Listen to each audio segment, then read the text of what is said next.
Hi കൂട്ടുകാരെ, അപ്പോൾ ഇന്നത്തെ ലഞ്ച് ബോക്സിൽ എന്താണെന്ന് നോക്കാം. നല്ല ചൂടോട് കൂടിയുള്ള കുത്തിരിച്ചോറ്,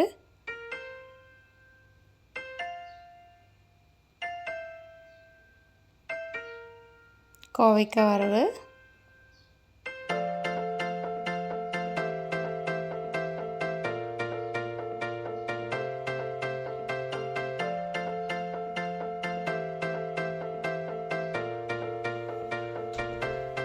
നെല്ലിക്ക അച്ചാർ,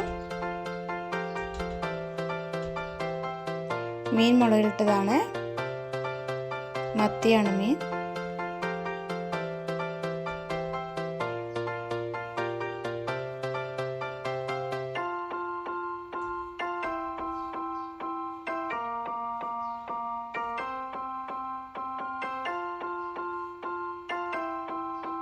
സ്നാക്സ് ആയിട്ട് ആപ്പിളാണ്. അപ്പോൾ ഇതൊക്കെയാണ് ഇന്നത്തെ ലഞ്ച് ബോക്സിലുള്ളത്. അപ്പോൾ എല്ലാവരും വീഡിയോസ് കാണുക, ലൈക്ക് ചെയ്യുക, ചാനലൊന്ന് സബ്സ്ക്രൈബ് ചെയ്യുക. താങ്ക്